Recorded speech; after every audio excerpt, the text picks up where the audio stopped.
Coucou tout le monde, j'espère que vous allez merveilleusement bien. Bienvenue sur ma chaîne YouTube, je suis Megan et je suis ravie de vous retrouver. Jour numéro 18 de ce calendrier de l'Avent spécial yoga. Je suis désolée s'il y a un bruit de fond, j'ai mon mari qui joue un peu de guitare, mais ça fait un peu de musique. Aujourd'hui, je vous propose d'aller redécouvrir ou découvrir une posture, Trikonasana, la posture du triangle. Vous verrez, on va former 3 triangles avec notre corps. À vous de trouver les 3 triangles. Il y en a un qui n'est pas facile. Cette posture, c'est une posture super complète qui va venir étirer beaucoup de parties de notre corps. Alors j'ai les cuisses, les genoux, les chevilles, les hanches, l'aine, les ischio-jambiers, les mollets, les épaules, la poitrine et la colonne vertébrale. J'étais obligée de prendre des notes pour ça. On va aussi venir renforcer les jambes, soulager les maux de dos. Très bon pour la digestion aussi, Trikonasana.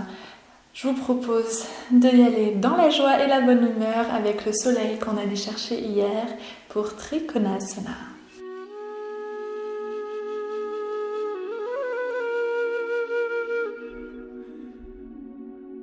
Ok les amis, on y va pour Trikonasana. Donc on va partir les jambes écarts. Donc allez-y, vous pouvez même tendre les bras de part et d'autre et regardez à peu près que vous alignez chevilles et poignets. Sentez ce qui se passe, ça va être même un peu plus resserré. Ok. Relâchez bien les épaules. On va ramener les mains au niveau de la taille. Et on va bien ancrer nos fondations en partant des pieds. Ramenez peut-être un petit peu les orteils vers l'intérieur pour bien pousser vers l'extérieur et sentir cette connexion des talons jusqu'aux fessiers. Le bassin est neutre, je rentre le nombril vers l'intérieur, vers le haut, je grandis, ouvre les clavicules vers l'avant.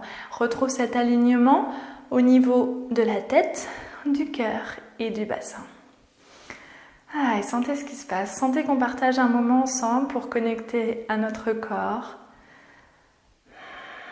Et moi, je vous guide juste par rapport à ce que je sais. Et on va lever les bras à nouveau. Et souvent, quand on lève les bras comme ça, on a tendance à contracter les épaules. Donc, on va ouvrir les paumes vers le haut et sentez les épaules qui s'abaissent. Et quand je tourne les mains, on va retourner les paumes de main, garder les épaules comme elles sont. On ne relève pas les épaules. Donc les mains sont comme ça, sans bouger les épaules. Je retourne juste les mains. Voilà. J'ouvre le cœur vers l'avant, nombril rentré, longue colonne.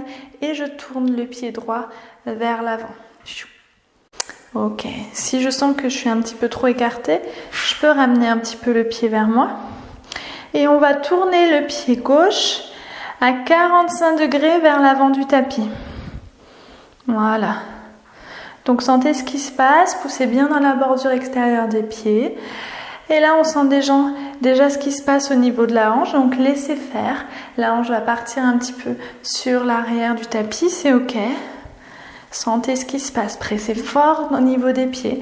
Je grandis et surtout je garde la partie droite du corps bien grandie. Et je pousse les hanches vers l'arrière du tapis. Ok. Et je garde ici bien de la hauteur. Et je vais venir descendre vers le bas. Comme pour poser la main sur la jambe en gardant. Donc on va avoir tendance à vouloir contracter ici. Non, j'essaie de garder cette hauteur loin devant. Et peut-être poser la main sur la jambe ou alors pourquoi pas utiliser un bloc. Encore une fois, le bloc. Et au niveau du corps, on essaye de rester bien aligné. Comme si on était contre un mur, entre 2 murs. Donc si vous sentez que vous partez vers l'avant, restez peut-être juste ici. Juste comme ça. Voilà, parce que si je sens que je pars trop vers l'avant, c'est que je vais trop loin. Donc sur le bloc ou sur la jambe, trouvez les triangles que nous sommes en train de former. Mettez-moi en commentaire. Et au niveau de la nuque, je peux regarder le sol, je peux regarder vers l'avant ou vers le haut. Et je connecte à mon centre pour venir me redresser. Je ramène le pied vers l'intérieur, les mains au niveau de la taille et juste observer ce qui se passe. Ce qui s'est passé au niveau des jambes, au niveau du haut du corps. Si vous avez envie de bouger un petit peu avant de passer à l'autre côté, allez-y. Faites-vous un kiff. Et ensuite, on va tourner le pied gauche vers la gauche. Le pied droit à 45 degrés. Trouvez votre écart. Et je lève les bras vers l'avant, vers les côtés. Donc je vérifie que mes épaules sont bien loin des oreilles. Je grandis, je rentre le nombril, j'emmène les hanches vers la droite. Je garde bien ce côté du corps grandi au maximum. Longue colonne. Et je m'aligne pour trouver Trikonasana. Donc, je peux regarder le sol, je peux regarder devant ou en haut. Sentez ce qui se passe au niveau de votre nuque, ne forcez rien.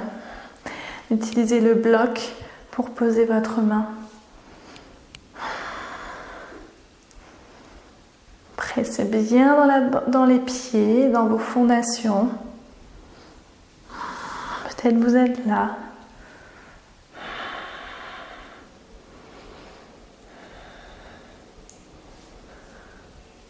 Et on vient se redresser. Et ramène les pieds vers l'avant. Et on fait talon, pointe pour revenir au centre en Tadasana.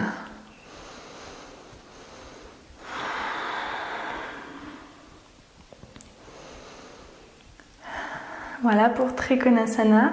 Si vous venez de découvrir cette posture, j'espère qu'elle vous a plu. C'est une posture que vous avez beaucoup de chance de retrouver dans des classes, dans des cours publics. Donc n'hésitez pas à la pratiquer chez vous, à vous familiariser avec elle, comprendre son énergie, aller chercher ce qui se passe pour vous en douceur sur votre tapis pour vous sentir d'autant plus à l'aise en classe et même vous faire du bien tous les jours. C'est une posture très complète, comme vous pouvez le lire dans la description. Je vous dis à très vite. Namasté.